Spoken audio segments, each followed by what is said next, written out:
like state of Yu-Gi-Oh, Paul. Like, how do you feel about it? Like, how do you feel about like the meta? I mean, we tackled it here and there throughout this conversation. Like, but how do you feel about overall the current state of Yu-Gi-Oh? Like, where do you see it in like 5 years? Okay. Just to talk about the meta for a bit, I think that it's in a weird spot, mainly for a lot of people have said this since there's COVID and the ban lists seem more reserved these days. I think it's caused a lot of cards that probably weren't supposed to coexist are coexisting.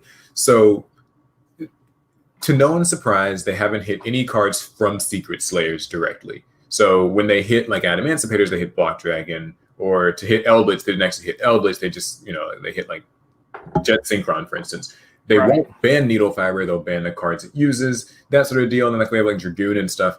People just seem really burnt out of it. Like that's the sentiment I get online. Like when I just read people's comments and stuff, it kind of just feels like people are having fun because lots of decks can play, and each ban list kind of brings a few cards back. Like Totally Awesome and ABC came to 2, and like the last list, what was it, like Multi-Faker and Necros thing. Like cards are coming off the ban list, but people are just like burnt out of every deck kind of ends on Savage, Herald, Dragoon, Savage, Herald, Dragoon, Savage, Herald, Dragoon. Like, long combo, but it all kind of just ends in the same place. I think that's one of those things where when you look back at old boss monsters, even just a year ago, like Dingirsu or like Widow Anchor or, cards like that, where the boss monsters or the problem cards were like more interactive. Right. Compared to today where it just omni negates. Like, okay, this monster just kind of negates everything. And so and my opponent's like 3 or 4 of them out. And, you kind of just. I get what you mean. It's kind of like back in the 2012 format when Agents was one of the best decks of the format. And like the Herald Arc, like it did negation, but it wasn't like, it was different. Like I believe the boss monster from the structure deck popped a card on the board. They want to bring out the Herald to stop monsters from special summoning from the extra deck. Like the Agent, like 2013, 2012, I think Yu-Gi-Oh! Was really interactive, as you said. It's like once we hit the Order of Chaos, and after that, that's when things started to get like really nutty. Like once Shadows came out, in my opinion. Yeah, so I think like for the metagame right now, that seems like a lot of people are just pretty upset with that. But I think in the big scheme of things, Yu-Gi-Oh! Is going to probably need to find an answer to that. Like this year, yeah, you could ban a couple of cards or limit a couple of cards, and that'd be fine for now. But I do think like with Yu-Gi-Oh!'s power creep problem, I worry that like in 2 or 3 more years, like, I mean, like how much like this game's like, you go first and you kind of make a board of like a lot of negates. 6 negates. Lockdown or whatever, and your opponent can't play and people are upset. And then to answer the big crazy boards, they've given us increasingly strong cards too. Like now we've got, there's Lightning Storm, there's Dark Ruler No More, there's Nibiru, like, or evenly matched or whatever. Like there's just these almost unfair shutout cards that, make like droplets really strong. Yeah, like droplets and stuff. So it's kind of like, that's great. If you go into a tournament, then you probably expect to see that kind of thing.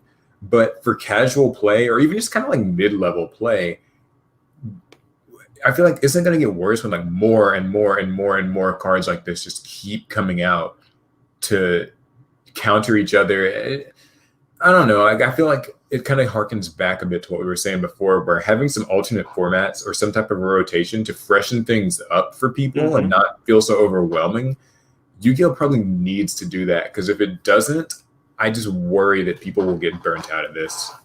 I agree with you 110% because like at a point I was getting kind of bored of Yu-Gi-Oh! And it kind of showed on my channel because like I started losing subscribers and people saying I was being negative. I'm like, I'm just being real. It's like literally break my board or bust or dice roll formats. After a while, it gets really annoying. People get upset when I'm negative like that too. They're always like, oh, you're just complaining, like you hate the game. No, I don't hate it. I like Yu-Gi-Oh! I don't like necessarily where it is all the time. So, I mean, for me, it's like a relationship, bro. Yeah. Like if your girl or your guy is acting up and you upset at the time, you're going to handle it as you go along. Like sometimes you had a hard time, sometimes you don't, but you still going to love them.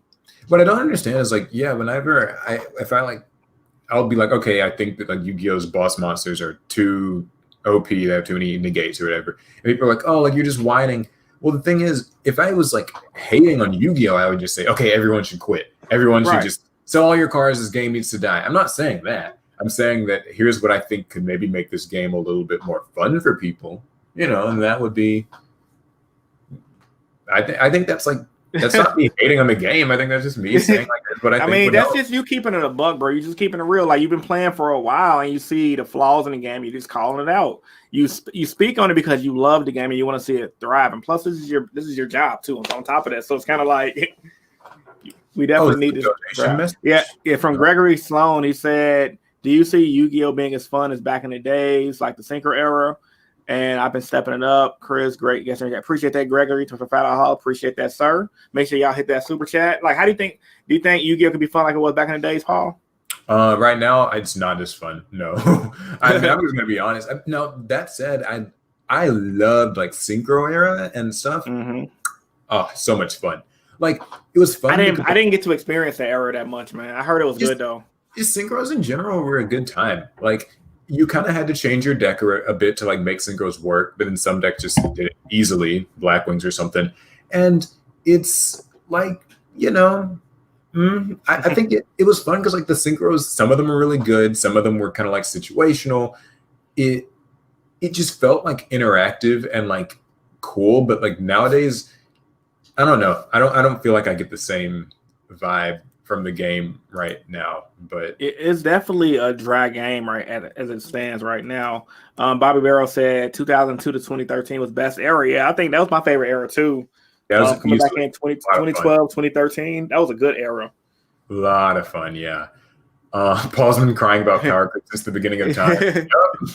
Dude, I mean, I get it. Like, I know I like complain about it a lot, but it's true. Like Yu-Gi-Oh's got power creep problems. Like like I said, you just keeping it real, bro. Like you're gonna tell people like, hey, the power creep is because you see the game on how good it could be without this power creep.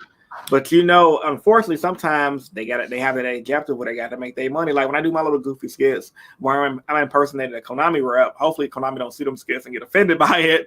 But when I'm impersonating Konami reps, it's really all about making that money at the end of the day. Because if they ain't making money, we don't have a game.